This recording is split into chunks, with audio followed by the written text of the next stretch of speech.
बहुत ध्यान से सुनिएगा सब लोग। ठाकुर जी विशेष रूप से व्यूह रूप धारण करते हैं। आज हम अवतारों पर चर्चा करेंगे। भगवान के 4 प्रकार के अवतार, 5 प्रकार के अवतार होते हैं, उनमें से जगन्नाथ जी कौन से अवतार हैं, सब पे हम चर्चा करेंगे। उसमें से एक ठाकुर जी का व्यूह अवतार होता है, मतलब एक ही ठाकुर जी अनेक रूप धारण कर लेते हैं। जैसे वृंदावन में वही श्री कृष्ण किशोरी जी के रूप में है, वही श्री कृष्ण अपने सखाओं के रूप में है, वही श्री कृष्ण यमुना जी के रूप में है, वही श्री कृष्ण वृंदावन के रूप में है। मतलब वृंदावन का दर्शन, यमुना जी का दर्शन, किशोरी जी का दर्शन और श्री राधारमण जी का दर्शन, इन चारों में कोई भेद नहीं है। आप राधारमण जी दर्शन नहीं कर पाए, लेकिन वृंदावन तीर्थ को प्रणाम कर लिया है, तो राधारमण जी को प्रणाम सहज है। वृंदावन में आकर के भीड़ के कारण मंदिर में नहीं जा पाए, लेकिन यमुना जी को प्रणाम कर लिया, तो यमुना जी को प्रणाम किया और राधारमण जी को प्रणाम, एक ही बात है। आप बरसाने जाके किशोरी जी को प्रणाम किए और तभी जरूरी काम से वापस आना पड़ा, तो किशोरी जी को प्रणाम श्री ठाकुर जी को प्रणाम समान है। ठाकुर जी को प्रणाम किया लेकिन बरसाना नहीं जा पाए किशोरी जी को प्रणाम करने, तो भी वह समानता है, क्योंकि वे सब व्यूह हैं। जैसे प्रधानमंत्री अपने निवास पर भी मिलेंगे, अपने कार्यालय में भी मिलेंगे, अपनी बैठक में भी मिलेंगे, अपने दफ्तर में भी मिलेंगे। स्थान उनके 4 हैं, पर मिलने वाले तो सब जगह प्रधानमंत्री ही हैं। ठीक वैसे ही ठाकुर जी, चाहे आप राधा रानी के दर्शन करो, यमुना जी के दर्शन करो, वृंदावन के दर्शन करो, चाहे प्रत्यक्ष बिहारी जी के दर्शन करो, एक ही बात है। ये उनका व्यूह रूप है। ऐसे ही तीर्थ जो है, ये तीर्थ के प्रधान देवता का व्यूह होता है। कभी अगर बहुत भीड़ होने के कारण महाप्रभु जगन्नाथ जी को आप दर्शन नहीं कर पाओ, आपसे रोज कोई पूछे आज महाप्रभु जगन्नाथ जी के दर्शन किए, भले ही आप मंदिर नहीं गए, फिर भी आपको हाँ में ही उत्तर देना है, हाँ किए। क्यों? क्योंकि ये जो साक्षात पूरा तीर्थ जगन्नाथपुरी है, ये भगवान का व्यूह रूप ही है। अगर इस रूप में और महाप्रभु जगन्नाथ जी के रूप में आप भेद मानते हैं, तो भी आपको भेदापराध लगेगा। अभी हम सुबह उठ करके स्नान ध्यान करके संध्या वंदन करके कथा करने आ गए, श्री मंदिर नहीं गया, लेकिन आप मुझसे पूछो कि आप आज जगन्नाथपुरी दर्शन करने गए महाप्रभु जी का, तो मुझे हाँ में ही उत्तर देना होगा, हाँ मैं गया। मैं ना नहीं बोल सकता। क्यों? मैंने समुद्र नारायण को देखा, मैंने जगन्नाथ तीर्थ को देखा और इस तीर्थ के सचल संतों को देखा। मैं कैसे कह सकता हूं कि मैंने जगन्नाथ जी दर्शन नहीं किए? ये जगन्नाथ ही तो हैं।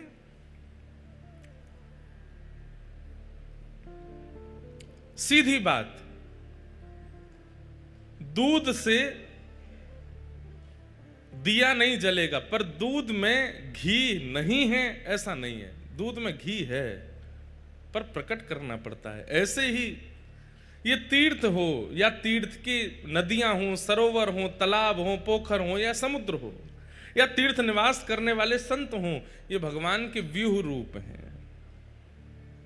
इनका दर्शन और जगन्नाथ जी का दर्शन, उसमें कोई भेद नहीं। और एक बात बताएं हम, आप जिस दिन इस प्रकार से तीर्थ में रहने लग गए, उस दिन आपको केवल महाप्रभु जी का दर्शन करने श्री मंदिर नहीं जाना पड़ेगा। आप जहां हो महाप्रभु जी वहीं प्रकट हो जाएंगे, क्योंकि आप पूरे तीर्थ को ही भगवान का व्यूह मानते हो।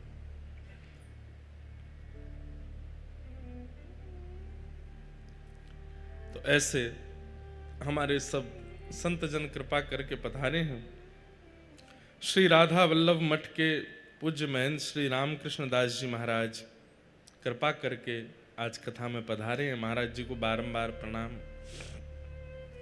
साथ ही श्री उत्तर पारस मठ के पूज्य महाराज जी पूज्य श्री नारायण रामानुज दास जी महाराज पधारे हैं, उन्हें भी बारंबार प्रणाम। एवं पूज्य श्री शुभानंद पुरी जी महाराज, आपका तो दर्शन कल भी दास को प्राप्त हुआ, सबको मिला, आज भी आप पधारे हैं।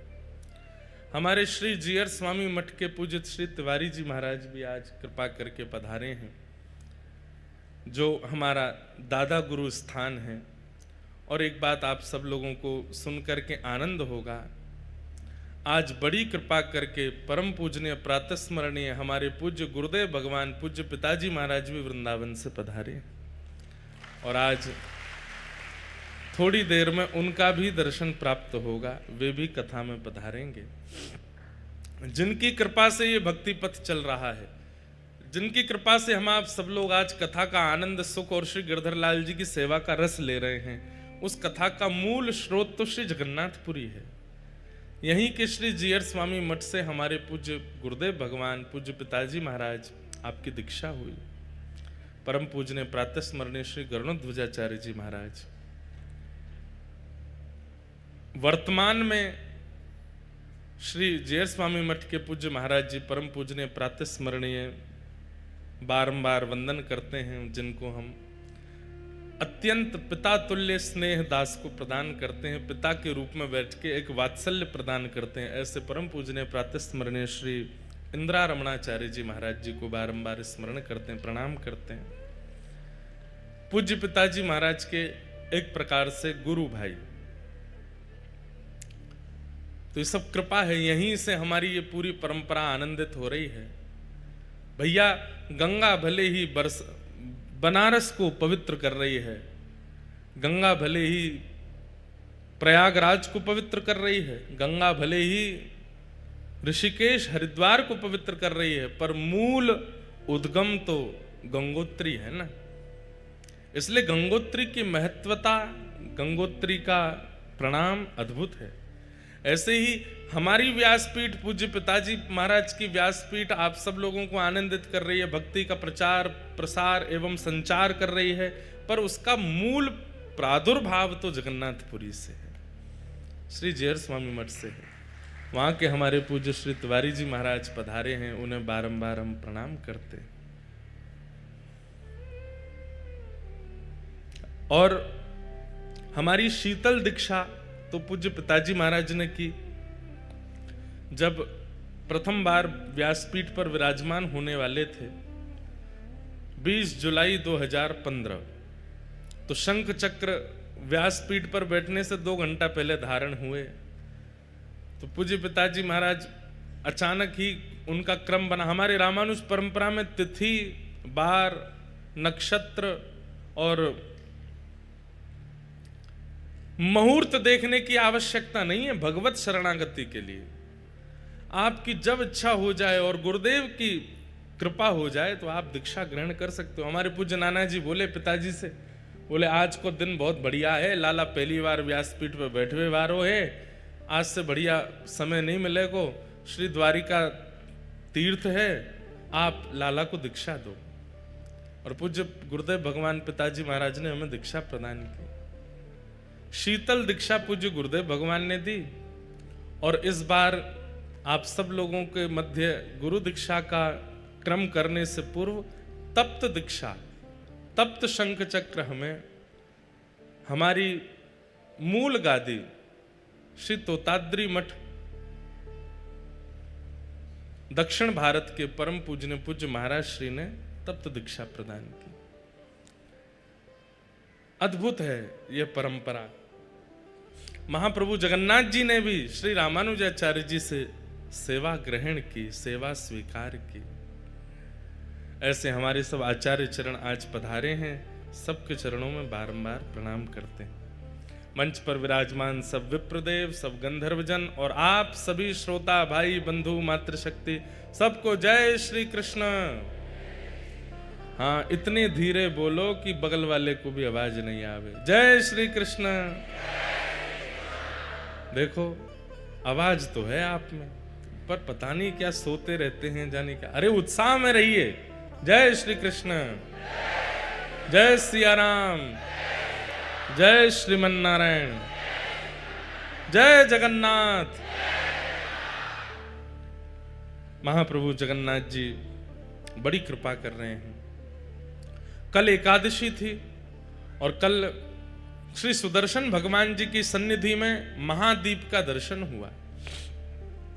रात्रि यहां से कथा पूरी करके गए। श्री सुदर्शन जी महाराज के नीचे महादीप दर्शन हुआ। हमारे सब सेवायत ऊपर जाते हैं, जाकर के वहीं महादीप करते हैं। फिर उसके बाद पूरी जगन्नाथपुरी की रक्षा हेतु, यहाँ के भक्तों की रक्षा हेतु, यहाँ के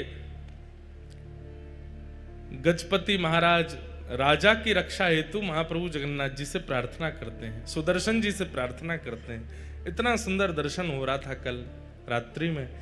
उसके बाद महाप्रभु जी के बड़ श्रृंगार का दर्शन हुआ। पूरी दुनिया में एकमात्र श्री जगन्नाथ जी ऐसे ठाकुर हैं जो रात में विशेष श्रृंगार करते हैं। यहां की रीति कुछ अलग ही है। श्रृंगार दर्शन पूरे विश्व में कहीं भी ठाकुर जी के सुबह के सत्र में होते हैं, लेकिन महाप्रभु जगन्नाथ जी का श्रृंगार रात्रि में होता है। और रात्रि में मानो जैसे सब अर्चक गोपी बन जाते हैं, सहचरी बन जाते हैं, और सहचरी बनकर के महाप्रभु जी का श्रृंगार करते हैं। और वह श्रृंगार धारण करके महाप्रभु जगन्नाथ जी फिर वृंदावन रास के लिए प्रस्तुत होते हैं, रास में प्रस्तुत करते हैं। ऐसे जगन्नाथ जी को हम बारंबार प्रणाम करते हैं।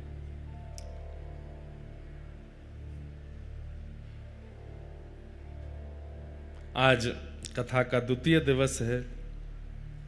भाव तो अनेक हैं, सब भावों को बीच बीच में लेते रहेंगे और महाप्रभु जगन्नाथ जी की मधुर कथा सुनते रहेंगे। सुबह गिरधर लाल जी के दर्शन संभवतः सबको हो ही गए होंगे। 8:30 पौने 9 बजे गिरधर लाल जी यहीं विराज रहे हैं इसी होटल में। अब होटल तो नहीं बोलेंगे, इसको हम वृंदावन बोल देते हैं। इसी वृंदावन में विराज रहे हैं, कथा हो रही है, इतने सारे वैष्णव विराज रहे हैं। ये होटल रिजॉर्ट तो पहले था, सामान्य तीर्थ पहले स्थान ही था। ठाकुर जी के विराजमान होते तीर्थ हो जाता है। तो ऐसे गिरधर लाल जी विराज गए, कथा भागवत जी विराज गई। अब तो ये होटल थोड़ी है, अब तो ये साक्षात वृंदावन है। जब जगन्नाथ भगवान का दर्शन करने के लिए जाओ तो यही भावना रखना, कहाँ जा रहे हैं? बोले द्वारिकापुरी जा रहे हैं। यहाँ व्यवहार में भी ऐसा ही करो, द्वारिकापुरी जा रहे हैं। और जब लौट करके वापस अपने अपने कक्ष में आओ तो कहाँ? बोला वृंदावन जा रहे हैं, वृंदावन में रहेंगे। प्यारे गिरधर, और हम पे तो विशेष कृपा है कि महाप्रभु जगन्नाथ जी की सन्निधि में कथा सुनाने का अवसर मिल रहा है। और उसी मध्य में महाप्रभु जी के दर्शन, महाप्रसाद का पान, तीर्थ का दर्शन, तीर्थ राज का दर्शन, और साथ ही आज इतने महापुरुषों के दर्शन। और महाप्रभु जगन्नाथ जी की चरण सन्निधि में चक्र तीर्थ में महोदधि के तट पर व्यासपीठ पर बैठे बैठे अपने सद्गुरुदेव भगवान के आशीष का प्राप्त होना, ये हमारे लिए परम सौभाग्य की बात है। गुरु कहाँ दर्शन देते हैं, कहाँ आशीष देते हैं, वो स्थान और वह समय भी बहुत दिव्य होता है। आपको आपके गुरु के दर्शन कहाँ हो रहे हैं और गुरु आपको कहाँ आशीष प्रदान कर रहे हैं, वो स्थान भी उस आशीर्वाद को अति विशेष कर देता है। एक तो हमारे गुरुदेव, ऊपर से हमारे पिताजी, और फिर व्यासपीठ पर तो समस्त तीर्थ विद्यमान होते हैं। व्यासपीठ जहां विराज जाती सारे तीर्थ आ जाते हैं, लेकिन वह व्यासपीठ भी एक विशेष तीर्थ में विराज जाए तो उसकी महिमा और है। और उस पर बैठे हुए जब आचार्य चरण आकर के अनुग्रह कर दें, कृपा कर दें, आशीष दे दें, तो ये निश्चित ही भगवान की अति प्रसन्नता का प्रतीक है। ठाकुर जी बड़े प्रसन्न हैं। आज वृंदावन से पूज्य गुरुदेव भगवान भी यहाँ कृपा पर करके पधारे हैं आशीष देने के लिए। पूज्य गुरुदेव भगवान को बारंबार प्रणाम। तो हम क्या निवेदन कर रहे थे कि हमारे श्रीनाथ जी का और महाप्रभु जगन्नाथ जी का अंतरंग मेल है तो एक ही, लेकिन माधवेंद्रपुरी दास जी श्री गोवर्धन में विराजते थे। और कहते हैं तब की चर्चा है जब श्रीनाथ जी प्रकट नहीं हुए थे। सद्दू पानी की गैया जाकर के चारों थनों से दुग्ध प्रवाह करती थी जिस स्थान पर, वहां से श्रीनाथ जी प्रकट हुए। कथा हमने अनेक बार सुनाई है। लेकिन उससे पूर्व श्री गिरिराज जी की तलहटी में माधवेंद्रपुरी बाबा भजन करते थे। बहुत ध्यान से सुनिए सब लोग, इधर देखो। तब उन माधवेंद्रपुरी दास जी को एक छोटे से गोपाल जी, एक छोटे से ब्रजवासी बालक को रूप धारण करके आते और आकर के उनके सामने बैठ के दर्शन लाभ लेते। तब माधवेंद्रपुरी दास जी उनको बता दिया ठाकुर जी ने कि मैं ही परमात्मा हूं, मैं भगवान हूं, यहां लाला बन करके आनंद कर रहा हूं। तब एक दिन माधवेंद्रपुरी दास जी ने पूछा कि आपके श्याम वर्ण अंग पर हमें कभी कभी ऐसा अनुभव होता है कि अत्यंत प्रश्वेत, बहुत पसीना आपको आता है, और कोई कोई आपके अंग में जैसे छोटे छोटे छोटे छोटे कुछ ऐसे चिन्ह दिखाई देते हैं, ऐसा लगता है कि आप श्रमित हो गए हो। तो श्रीनाथ जी बोले, मैं आ गिरिराज पर्वत में विराजूं भीतर, दोपहरिया में बहुत जोर से धूप पड़े और वह धूप के कारण मुझको बहुत जोर से गर्मी लगे, मेरे सर्वांगीण अंग में बड़ी उष्णता है जाए, कहीं कहीं छाले पड़ जाएं, मैं जोर से जल जाऊं। वैसे तो मुझको दूध को अभिषेक किया जाए, मुझको दूध पिवायो जाए, मुझको 56 भोग परवाए जाए, पंचामृत अभिषेक ते मेरो आनंद कियो जाए, पर वासे नैकात देर के काजे तो सुख मिले, लेकिन फिरते ये पीड़ा हेन लग जाए। माधवेंद्रपुरी दास जी बोले, तो भगवान आज्ञा करो, आपकी ये पीड़ा हमेशा के लिए दूर कैसे होगी? बोले कि बढ़िया वारो कपूर और चंदन में घिस करके केसर मिश्रित करके जब चंदन तैयार करके मेरे श्री अंग पे लगाए हो जाएगो, तब मुझे कुछ सुख मिलेगो। तो माधवेंद्रपुरी दास जी बोले, तो मैं चंदन तैयार कर देता हूं। बोले कि ना, ऐसो वैसो चंदन नहीं, अब लगाओ तो फिर बढ़िया वारो लगाओ। तो बोले बढ़िया वारो चंदन कहाँ मिलेगा वो बताओ। बोले सबसे बढ़िया कपूर मिले चक्र तीर्थ में, जगन्नाथपुरी, और सबसे बढ़िया मलय चंदन, मलियागिरी चंदन भी कहाँ मिले? बोले जगन्नाथपुरी में। और बोले वहां मेरो एक स्वरूप है, वह स्वरूप को रोज चंदन लागी हुए, रोज चंदन लगाए हो जाए। आप तो वहीं जाओ और वहां से चंदन लेकर के आओ और आकर के मेरे श्री अंग पे लगाओ, तब मुझको सुख मिलेगा। तब माधवेंद्रपुरी दास जी श्रीनाथ जी की आज्ञा प्राप्त करके निकले हैं नीलाचल धाम के लिए, ठाकुर जी के सुख के लिए। देखो एक बात, हम लोग ठाकुर जी की सेवा में कोई भी सामग्री प्रस्तुत नहीं कर सकते। उस सामग्री में भी सर्वश्रेष्ठ सामग्री जो हो, और वो सामग्री भी सर्वश्रेष्ठ रूप से जहां निर्मित होती हो, वही ठाकुर जी की सेवा में लानी चाहिए। स्वयं श्रीनाथ जी माधवेंद्र जी से बोले, वो चंदन तो तुम यहीं घिस दोगे, लेकिन बढ़िया वारो तो वहीं मिलेगो, बढ़िया वारो कपूर तो वहीं मिलेगो, वहां से लेके आओ। इसका मतलब क्या है? ठाकुर जी को विशेष प्रिय नहीं है, लेकिन वो हमें परखते हैं कि हमें प्रस्तुत करने के लिए कुछ विशेष देना उचित लगता है कि नहीं, वो ठाकुर जी देखते हैं।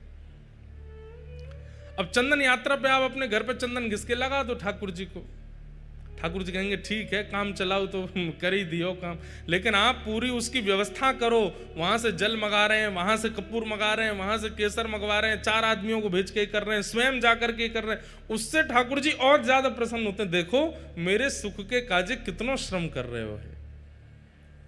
हमारे गिरधर लाल जी की स्नान यात्रा पर स्नान होता है।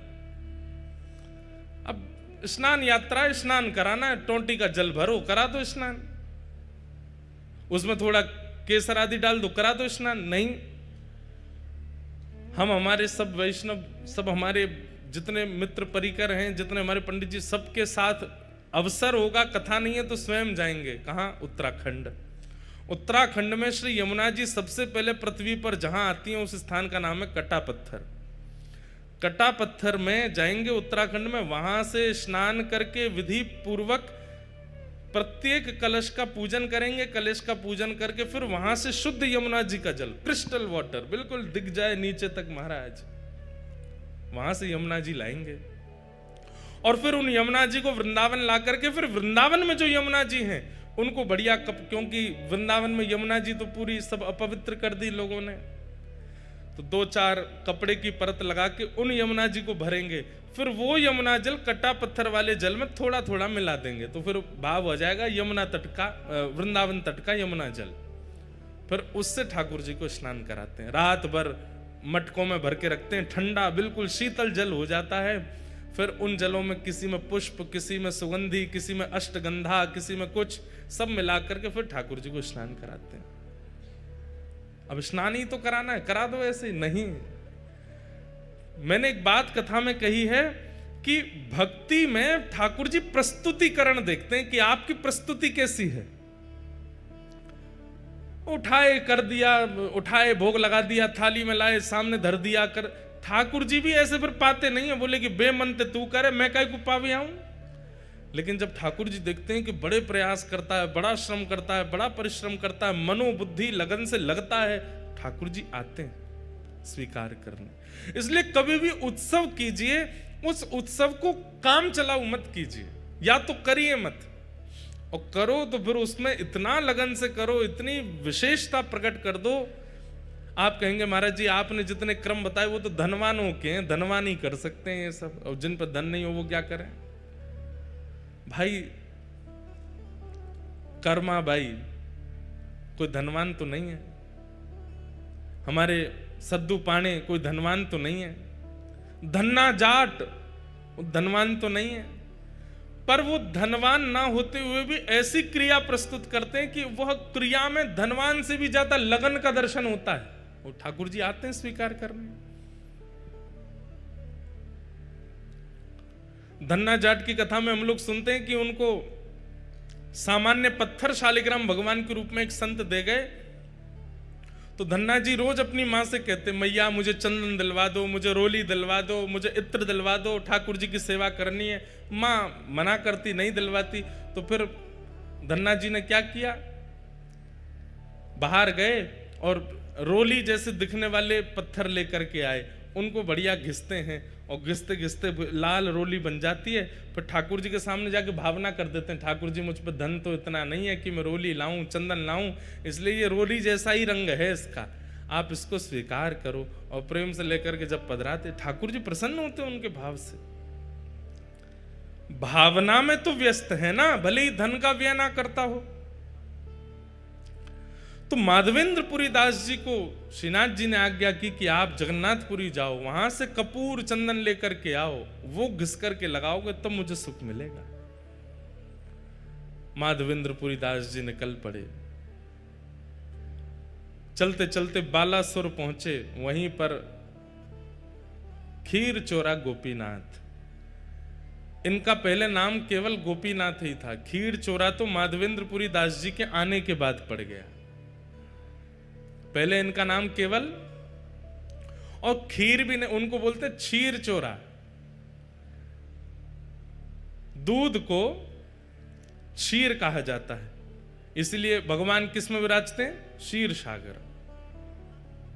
तो खीर चोरा तो हम उत्तर भारतीय कहने लग गए हैं, लेकिन वास्तव में वहां पर अधोटे दूध का भोग लगता है ठाकुर जी को, और उसमें थोड़ी बहुत कुछ सामग्री मिलाई जाती है, इसलिए वो क्षीर चोरा गोपीनाथ। पहले उनका नाम केवल गोपीनाथ ही था, वो क्षीर चोरा। तो और ये गोपीनाथ जी बालासुर में जो विराजमान, जिसको अवसर मिले, समय मिले, 3-4 घंटे का रास्ता होगा शायद यहाँ से, हुआ ना वहां दर्शन करे आना।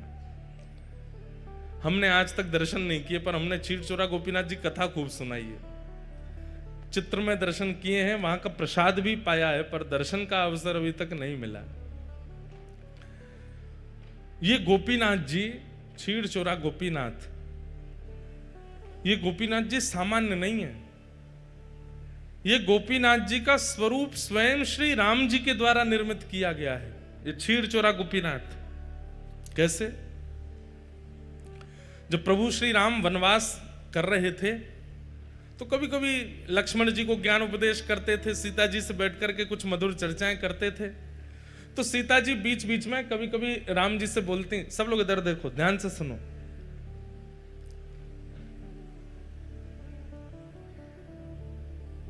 राम जी से कहती, हमने सुना है कि आप द्वापर में कृष्ण रूप धारण करोगे।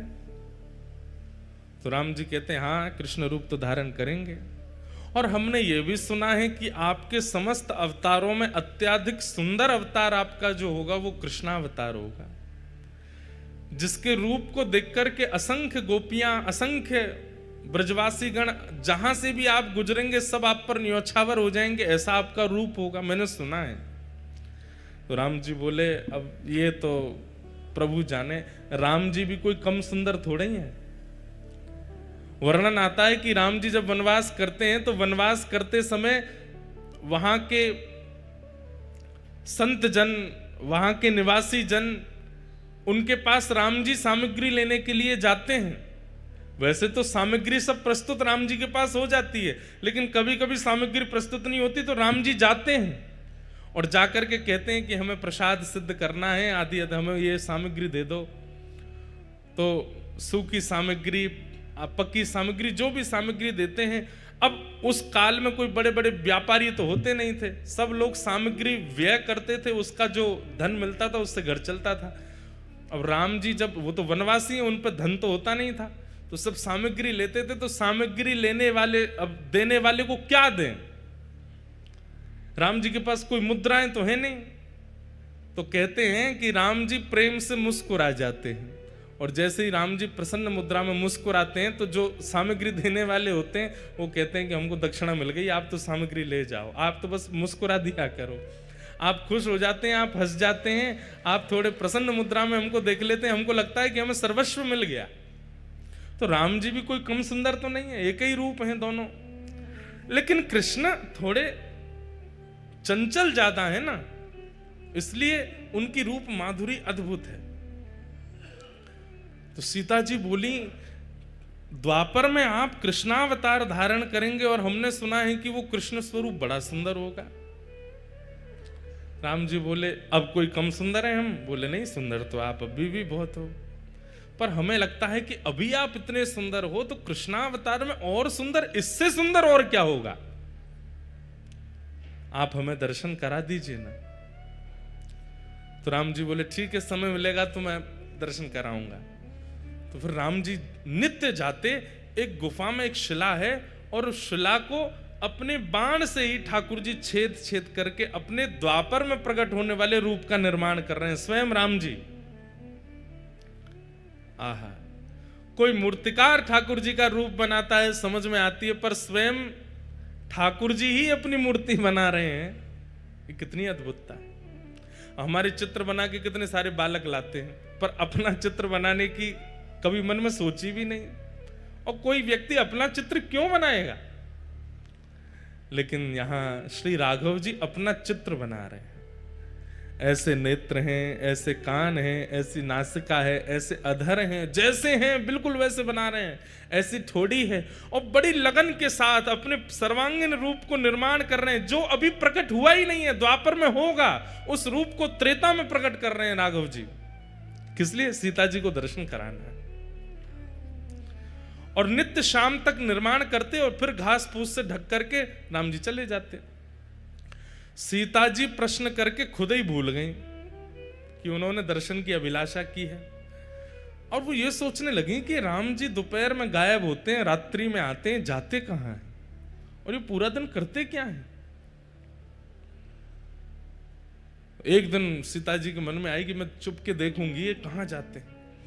पीछे पीछे जाकर के देखा तो एक विशेष गुफा में जाते हैं और शाम तक वहीं रहते हैं, फिर आते हैं। तो जैसे एक दिन राम जी सुबह स्नान ध्यान और अपने संध्या वंदन के लिए नदी तट पर गए, तो सीता जी पहुंच गई उस गुफा में। और देखूं तो सही क्या है। भीतर जाके देखा तो कुछ नहीं दिखा, एक तरफ घास फूस रखी थी। सीता जी सब जगह खोज खोज के देखी तो घास जैसे ही हटाई, आहा, श्री गोपीनाथ जी ऐसे विराज रहे थे, त्रिभंग लली श्याम सुंदर। राम जी तो सदैव ऐसे रहते हैं, सीधे खड़े रहते हैं, एक हाथ में धनुष, एक हाथ में बाण, और एक हाथ में धनुष, दूसरे हाथ से आशीष, यही मुद्रा रहती है राम जी की। लेकिन आज वही राघव जी जिनको सदा ऐसे देखा है, आज वही राम जी मानो ऐसे दोनों भुजा करके और वंशी धारण करके, और बिल्कुल कमर भी टेढ़ी है, मुख भी टेढ़ा है, पाम भी ऐसे, रूप देख करके सीता जी तो मोहित हो गए। बार बार मन में इच्छा होने लगी कि आलिंगन कर लूं मैं इनका, इतने सुंदर। मन में ऐसी भावना आने लगी कि ये यहाँ पर घास फूस में ढके बैठे हैं, इन्होंने पता नहीं भोजन भी किया होगा कि नहीं, इन्होंने जल भी पान किया होगा कि नहीं। सीता जी तुरंत दौड़ करके गई, पत्तों के दोना बनाए और उन दोनों में कुछ फल अमनिया करके, एक पात्र में जल लेकर के, कुछ पुष्पों के हार बना करके और सुंदर सब सामग्री लेकर के आई। आकर के श्री गोपीनाथ जी को तिलक किया, सुंदर पत्रावली का श्रृंगार कर दिया, गले में माला पहना दी, सर्वांगीण अंग में चंदन अर्पित करने के बाद में भोग पधरा दिया और भोग पधराने के बाद में आरती कर दी।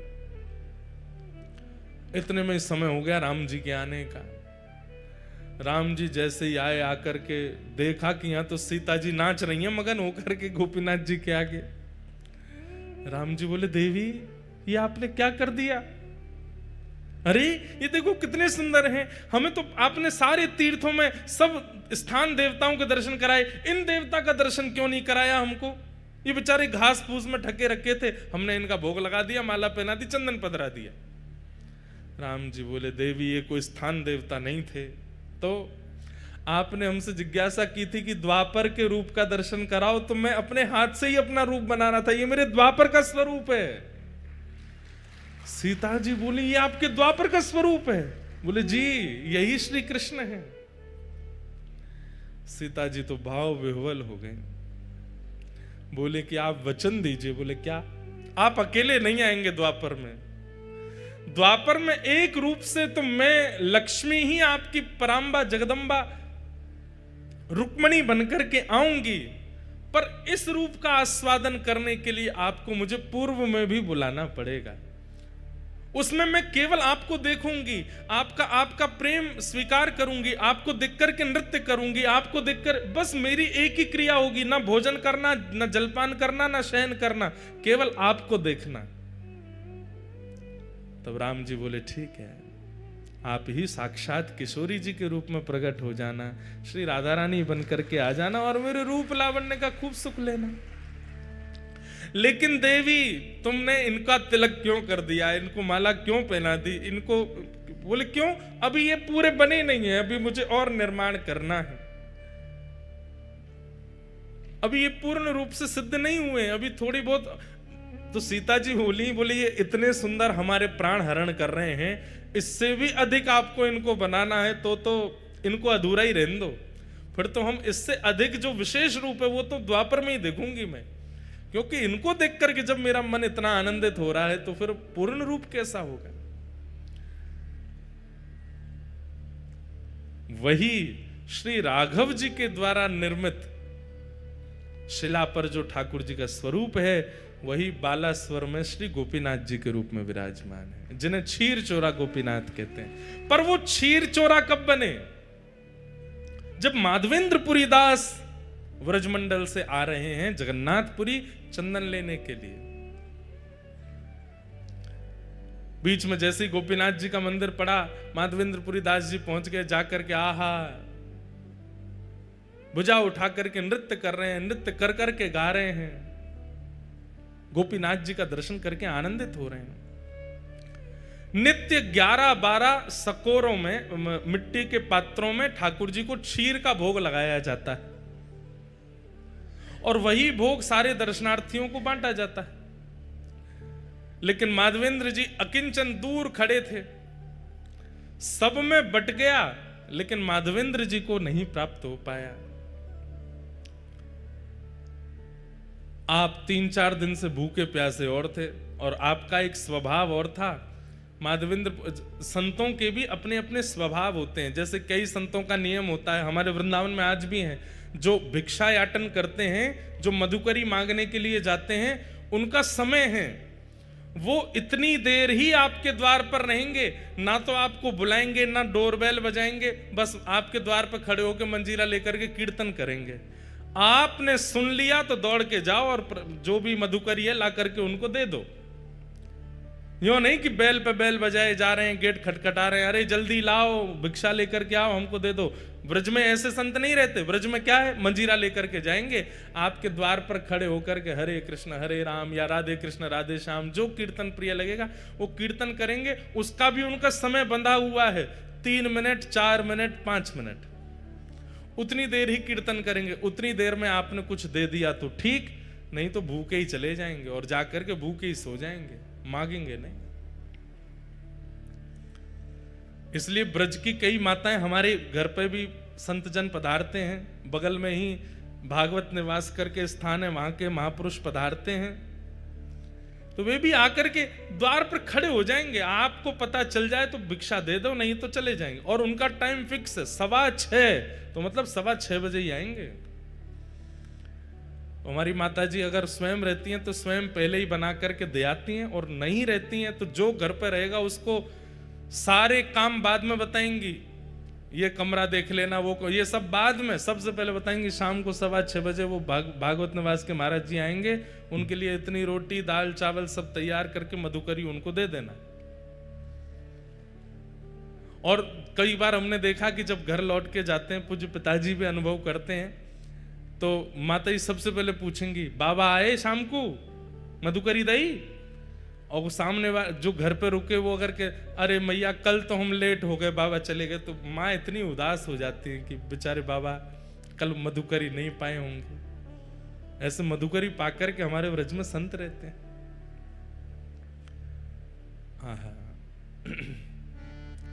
श्री माधवेंद्रपुरी दास जी, उनका नियम है कि वो अयाचक हैं, भूख लगेगी प्यास लगेगी लेकिन मांगेंगे नहीं, कोई स्वयं दे जाए तो छोड़ेंगे नहीं तो पालेंगे। और वही माधवेंद्रपुरी दास जी भूखे तो थे लेकिन गोपीनाथ जी का दर्शन करके नृत्य कर रहे थे, पुजारी जी सबको बांट रहे थे, लेकिन माधवेंद्रपुरी दास जी पीछे खड़े तब तक पहुंचे तो सारा भोग बट गया, उनको नहीं मिला। प्रणाम करके दंडवत करके नृत्य करते हुए दूर बाहर जाकर के एक वृक्ष के नीचे माधवेंद्रपुरी दास जी बैठ गए। बंधुओं, हम लोगों से अपराध गलती हो जाती है, पर ठाकुर जी सब याद रखते हैं। अर्धरात्रि में ही श्री गोपीनाथ जी ने दर्शन दिए, किसको? पुजारी जी को। और पुजारी जी के स्वप्न में जाकर के बोले सुनो, बोले हाँ, आज इतने सारे रसिक जन दर्शन करने के लिए आए, सबको तुमने हमारी क्षीर प्रसादी बांट दी, पर पीछे तो माधवेंद्रपुरी दास जी को श्रीनाथ जी ने भेजा है, जाओ जाकर के जगन्नाथपुरी से चंदन लेकर के आओ। और तभी जब, सुनिए सब लोग ध्यान से, इधर देखो, माधवेंद्रपुरी दास जी जब यहां से कपूर चंदन लेकर के गए, घिस करके श्रीनाथ जी को अर्पित करवाया, और बोले फिर अकेले श्रीनाथ जी को क्यों लगा मैं, तो फिर गोपीनाथ जी वृंदावन में, गोविंद देव जी, मदन मोहन जी, राधा रमन जी, सब जगह वो चंदन वितरण किया। और तब से आज तक हमारे सब श्री कृष्ण तीर्थों में चंदन यात्रा होती है, चंदन उत्सव होता है। अक्षय तृतीया को ठाकुर जी को चंदन पधराया जाता है। उसके शास्त्रीय प्रमाण, वैदिक प्रमाण, पौराणिक प्रमाण भी हैं, और एक भावना का प्रमाण यह भी है कि चंदन यात्रा जो है ये सबसे प्रथम उत्सव है साल का।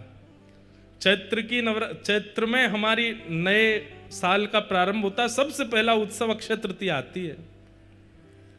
और उस अक्षय तृतीया में महाप्रभु जगन्नाथ जी अपने सारे मंदिरों में चंदन भेजते हैं, चंदन लगाते हैं अपने ही स्वरूपों को। बड़ी बड़ी भावना है। तो इस प्रकार हमारे श्रीनाथ जी और जगन्नाथ जी, वैसे सबरे ठाकुर इंटरकनेक्टेड हैं। अब आपको पता है जगन्नाथ भगवान का प्रादुर्भाव कहां हुआ? श्री जगन्नाथ जी का रूप जो है ये कहां प्रकट हुआ? कहां प्रकट हुआ? द्वारिका। हमसे ही सुना है आपने तभी बोल रहे हो। ये कथा तो हमने ही सुनाई है, वैसे तो सभी सुनाते हैं, पर जगन्नाथ जी का प्रादुर्भाव प्रकट स्थली जो है वो है द्वारिका। द्वारिका में व्रजवासियों की चर्चा सुनते हुए श्री महाप्रभु जगन्नाथ जी प्रकट हो गए। नारद जी देख करके घबरा गए। बंधुओं, बहुत रोया होना व्यक्ति, कोई व्यक्ति बहुत रोया हो, भगवान करे कोई ना रोवे, लेकिन कोई व्यक्ति बहुत रोया हो, दिन रात रोया हो, उस व्यक्ति की आंखें अलग ही दिख जाती हैं। ध्यान से सुनिएगा। अतिशय रुदन करने वाले व्यक्ति के पलकों के पास दोनों तरफ ऊपर नीचे आपको लाली माँ का दर्शन होगा, लाल लाल हो जाते हैं। बाहर की ये जो पलक हैं ये भी लाल पड़ जाती हैं, और जितने उसके सामान्य नेत्र खुलते हैं उससे थोड़े अधिक नेत्र खुल जाते हैं। महाप्रभु जगन्नाथ जी को देखो, जगन्नाथ जी के जो ये भाव है ये पूरा लाल है और नेत्र पूरे खुले हुए हैं। ये प्रेम विगलित ठाकुर जी हैं। व्रजवासी और किशोरी जी के प्रेम में इतना रुदन किया ठाकुर जी ने कि जगन्नाथ बन गए। नारद जी महाराज घबरा गए और घबरा करके बोले, प्रभु ये ऐसा स्वरूप आपका, इसको तुरंत अंतर ध्यान कीजिए, हम देख नहीं पा रहे हैं आपके स्वरूप को, आपके हाथ नहीं है, पैर नहीं है, मुख नहीं है। महाप्रभु जगन्नाथ जी बोले, नहीं, अब तो ये स्वरूप प्रतिष्ठित होगा और पूरे विश्व को बताने के लिए कि प्रेम की अवस्था मुझे कितनी प्रिय है, प्रेम मुझे कितना प्रिय है, ये सबको बताने के लिए अब ये स्वरूप प्रतिष्ठित होकर विराजमान होगा। और चारों धामों में, चारों तीर्थों में, कलयुग में सबसे ज्यादा प्रधानता इसी रूप की होगी। कलिकाल में इसी रूप से मैं विराजूंगा, यही मेरा मूल रूप होगा। बोले कहां जाएंगे? बोले इंद्रद्युम्न राजा और गुंडीचा ने मेरी तपस्या की है, उन्होंने कहा है कि आप हमारे यहां आइए, उन्हीं के यहां मैं जाऊंगा। और ठाकुर जी जगन्नाथ रूप धारण करके यहां पधारे। जन्माद्यस्य तोन्वयादितरतः चार्थे स्वविज्ञस्वराट तेने ब्रह्म हृदय आदि कवये मुह्यन्ति यत्सूरयः तेजो वारि मृदाम यथा विनिमयो यत्र त्रिशर्गो मृषा धाम्ना स्वेन सदा निरस्तकुहकं सत्यं परं धीमहि धर्म प्रोजित कैतवोत्र परमो निर्मत्सराणां सतां वैद्यं वास्तवमत्र वस्तु शिवदं तापत्रयोन्मूलनम् श्रीमद्भागवते महामुनिकृते किं वा परैरीश्वर सद्यो हृद्यवरुध्यते त्रिकृतभिः शुश्रूषुभिस्तत्क्षणात् निगम कल्पतरोर्गलितं फलं सुखमुखादं तद्रव संयुतं पिबत भागवतं रसमालयं मुहुर्हो रसिका भुवि भावुकाः। श्रीमद् भागवत जी के 3 मंगलाचरण के श्लोक हैं। सबसे पहले श्लोक में सत्य का ध्यान करते हुए प्रणाम करते हैं, सत्यम परम धीमहि। और सत्य को नहीं, परम सत्य को वंदन किया गया है। महाप्रभु जगन्नाथ जी परम सत्य हैं। कल मैंने बताया ना, सच्चिदानंद रूप, तीनों रूपों का दर्शन यदि आपको करना है तो महाप्रभु जगन्नाथ जी में करो। ये सत्य है, ये चैतन्य है और ये आनंद है। पर यहां जो परम सत्य कहा जा रहा है वो कौन है? वो तो महाप्रभु जगन्नाथ है, परम सत्य है।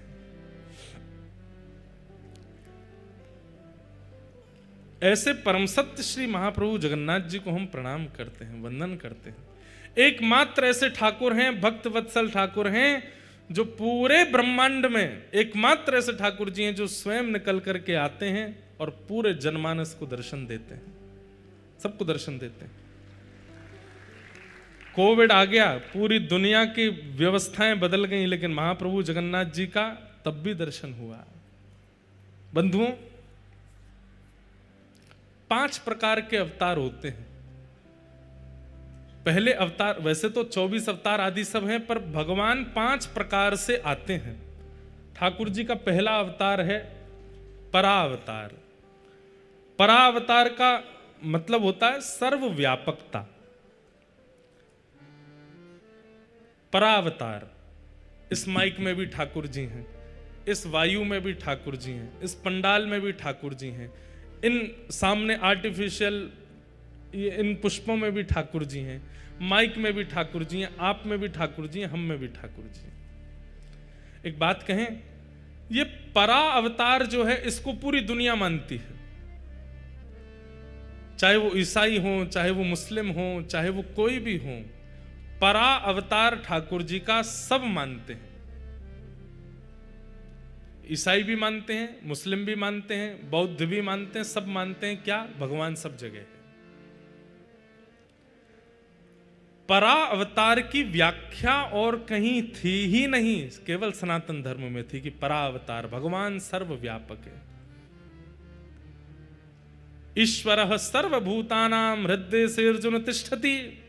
ईश्वर सभी प्राणी मात्र में विराजमान है, सभी जड़ चेतन में विराजमान है। हमारी हिंदू वैदिक सनातन धर्म की तो कैसी, अभी हमने कथा प्रारंभ की तो हमने क्या कहा था कि ठाकुर जी केवल मंदिर में हैं, ऐसा मत मानिए। आप श्री जगन्नाथपुरी में विराज रहे हैं, यहाँ की पृथ्वी का दर्शन कर रहे हैं, समुद्र का दर्शन कर रहे हैं, आकाश का दर्शन कर रहे हैं, सूर्य का दर्शन कर रहे हैं जगन्नाथपुरी में खड़े होकर के, तो आपकी दृष्टि जो देख रही है सब जगन्नाथ हैं। ये ठाकुर जी का परावतार, सर्वव्यापकता। लेकिन सर्वव्यापकता से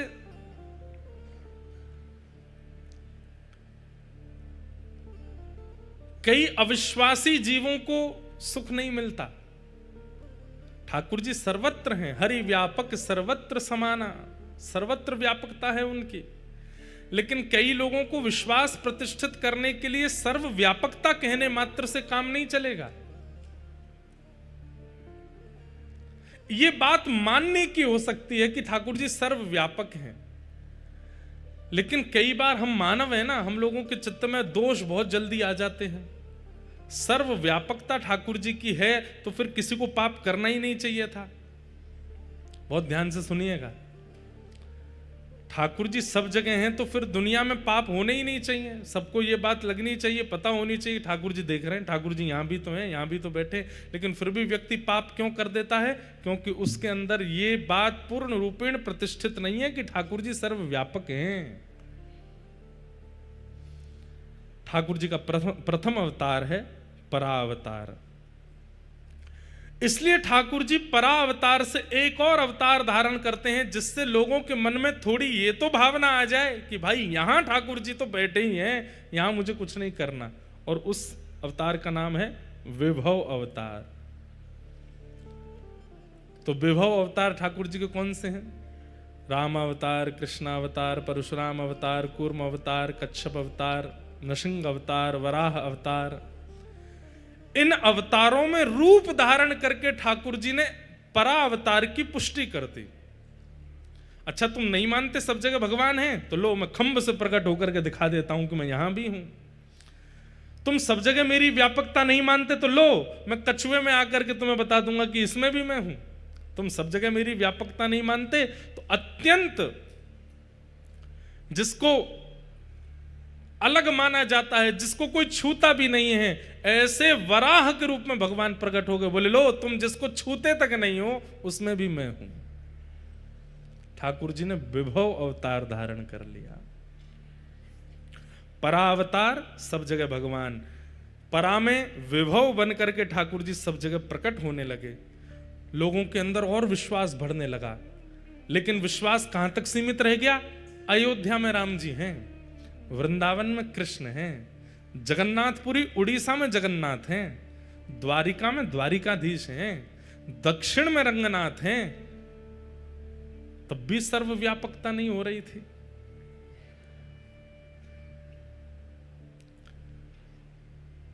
ठाकुर जी ने मन में विचार किया, अब क्या करें? अब इस सर्वव्यापकता को कैसे और ज्यादा रूप धारण कराएं? तब ठाकुर जी ने व्यूह अवतार धारण किया।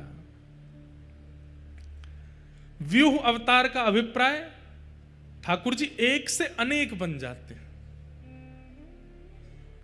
तो जैसा मैंने आज कथा में बोला, व्यूह अवतार कौन सा?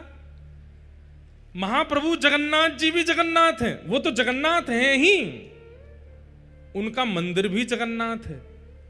इसलिए शिखर दर्शन की महत्ता। एकादशी के दिन पंढरपुर में, महाराष्ट्र में लाखों करोड़ों की तादाद में भीड़ जाती है दर्शन करने के लिए।